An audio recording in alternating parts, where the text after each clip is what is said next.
spéciaux, c'est les pires que j'ai pu voir de ma vie. Hein. C'était pas mauvais. Pour mon époque, c'était pas mauvais.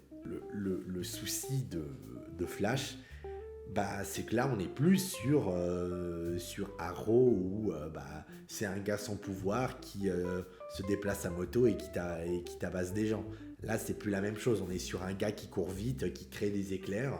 Donc, ce sentiment de vitesse, il faut le créer. Il faut que tu crées des effets spéciaux pour le suivre dans la ville. Il faut que tu crées des méchants à la hauteur de Flash, donc des méta-humains avec des super pouvoirs, donc ça crée 2 fois plus de boulot. Honnêtement, je trouve que les 3 premières saisons sont bien.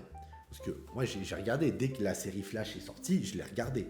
Honnêtement, j'ai pas détesté. Je trouvais ça moins bien qu'Arrow, mais j'ai pas détesté. Moi, je passais un bon moment sur les séries. C'était moins sombre qu'Arrow, mais voilà, il y avait plus cette noirceur qu'il y avait dans Arrow. Là, c'était quelque chose d'un peu plus lumineux. Ça ressemblait plus à ce que faisait Marvel, mais en moins bien. Le souci que j'avais avec Flash, les effets spéciaux, ils étaient un peu moches, quoi.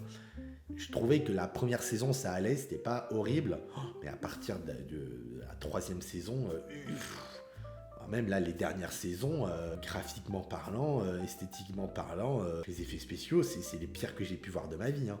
Mais voilà, encore, disons que les 3 premières saisons, vu que j'étais encore un peu dans cette vibe super-héros de la CW, j'étais en mode, allez, ok, c'est correct, c'est pas exceptionnel, mais ok. Là où ça a commencé à merder au niveau des séries de l'univers connecté de la CW, c'était quand ils ont fait Supergirl.